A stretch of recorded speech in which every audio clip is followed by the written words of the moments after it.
čast i zadovoljstvo da kažem da smo završili treću fazu kad je u pitanju osnaživanje rada centara za socijalni rad ili unapređenje njihovog rada. Svakako krenuli smo u analizu toga da vidimo šta to sve nedostaje kad su u pitanju centri za socijalni rad, šta to treba sve promeniti od normativno-pravnih akata do sistematizacije, zatim pristupa kad je u pitanju zapošljavanje ljudi i krenuli smo sa jednim ambicioznim planom koji podrazumevao 4 faze. Prve 2 faze je samo ministarstvo finansiralo i ono se ticalo toga da smo analizirali upravljanje ljudskim resursima i analizu poslovnih procesa u centrima za socijalni rad. Zatim smo kroz projekat gde smo obuhvatili 5 opština koje su Kučevo, Kovin, Mali Zvornik, Leskovac i Trstenik, probali da na tim centrima za socijalni rad na malom uzorku vidimo kako oni funkcionišu i šta bi to trebalo da se promeni. I onda smo došli do treće faze koju smo, evo, zahvaljujući našim prijateljima, zahvaljujući Kraljevini Norveškoj, zahvaljujući našem ambasadoru ovde koji je prisutan, ambasadoru Norveške, uspeli da realizujemo zajedno sa UNOPS-om, Kancelarijom Ujedinjenih nacija za projekte, i završili smo treću fazu. Treća faza je bila reorganizacija načina rada i profesionalne kompetencije zaposlenih. Jedna obimna analiza koju sam ja danas dobio od strane UNOPS-a, koja je urađena i koja je na neki način nama posle prve i druge faze dala, da kažem, smernice kako treba da idemo u četvrtu fazu. Četvrta faza bi trebalo da bude sprovođenje svega ovoga što je ovde uočeno da bi trebalo da se promeni i rad na infrastrukturi, odnosno na boljim uslovima rada. Ono što nema ovde, a što mislim da bi trebalo da svi zaposleni u centrima za socijalni rad znaju, nismo, kad je u pitanju ovaj projekat, radili na poboljšanju materijalnog položaja, ali Vlada Republike Srbije, kao što znate, nevezano od ovoga, moja dužnost i obaveza da kažem, Zakon o platama i platnim razredima je predvideo da bolji materijalni položaj i bolje vrednovanje rada zaposlenih u centrima za socijalni rad i verujem da kada bude zakon 1. januara stupio na snagu, bolji dani, odnosno bolji materijalni položaj i ljudi koji rade u centrima za socijalni rad će svakako biti. Zadatak svih nas u narednom periodu jeste da napravimo i izradimo jednu dinamiku. Neće biti lako, s obzirom da ima dosta stvari koje treba uraditi. Imamo dosta centara za socijalni rad, predviđeno je osnivanje regionalnih centara koji će se baviti ljudskim resursima. I ono što je bitno to je da, kao što smo i u Ministarstvu za rad to uveli kao primer dobre prakse, tako isto i u centrima socijalni rad i ustanovama koje su iz socijalne zaštite.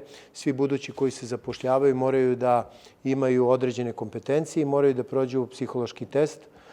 To iz razloga što, pored stručnosti, nama su bitni ljudi koji imaju izraženu, da kažem, empatiju prema drugoj strani i koji imaju socijalnu inteligenciju, jer ministarstvo, centri za socijalni rad i ustanove su one koje pružaju pomoć i gde najčešće ljudi dolaze zbog neke pomoći i potrebno je da rade ljudi koji imaju neku vrstu empatije prema njima, osim stručnosti, kako bi dale najbolju moguću stručnu pomoć. Thank you. When we heard about this idea, first of all, I was pleased. Hvala vam. Kada nam se ministarstvo obratilo sa pozivom da učestvujemo u ovakvom projektu, mi smo osetili veliku privilegiju i rekli smo da, naravno, odmah. Naročito zbog toga, zato što je ovo pomoć koja je potrebna ljudima koji su najugroženiji, kojima je pomoć zaista potrebna. Međutim, da bi se pružila pomoć ljudima kojima je potrebna, takođe treba pružiti pomoć ljudima koji pružaju pomoć i u tome se nalazi suština ovog projekta.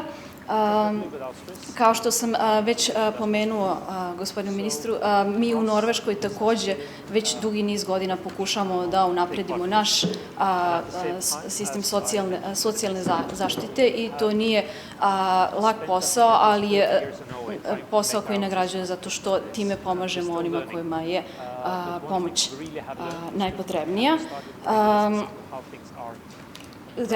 Želim da se zahvalim UNOPS-u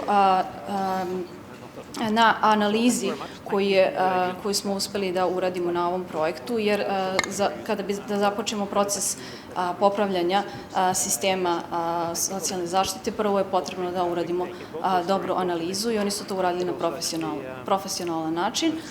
Zatim želim posebno da se zahvalim ministarstvu što je preduzelo ovakav projekat i pokrenulo ga i biću slobodna da se zahvalim i u ime korisnika socijalne zaštite kojima će ovo najviše biti potrebno. Hvala. Velika zahvalnost i ministarstvu i Kraljevini Norveškoj što je omogućila da UNOPS bude deo ovog važnog projekta. Mislim da ova analiza daje jednu dobru osnovu za dalji rad na unapređenju funkcionisanja centara za socijalni rad. Verujem da je analiza pokazala da imamo dobar temelj, dakle, s obzirom na kontekst, s obzirom na okolnosti, analiza praktično potvrđuje da su centri za socijalni rad relativno dobro organizovan sistem. Ona takođe ukazuje da centri raspolažu kvalitetnim stručnim kadrom, visoko motivisanim i zaista verujemo da je to najveći kapital na kojem treba raditi. Analiza naravno daje i neke preporuke koje treba da u budućnosti dovedu do daljeg poboljšanja. Svakako postoji prostor da se sprovede određena reorganizacija načina pružanja usluga, pa recimo čak postoji mogućnost da se određene jednostavne usluge izmeste iz centara za socijalni rad.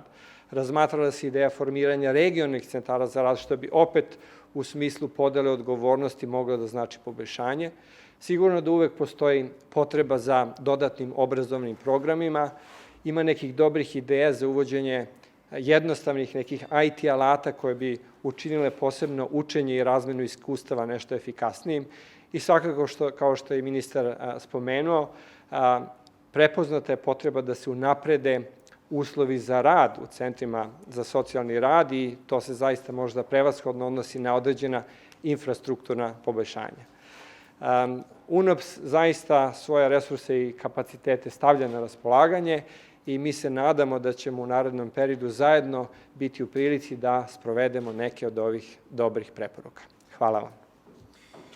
Zahvaljujem i vama na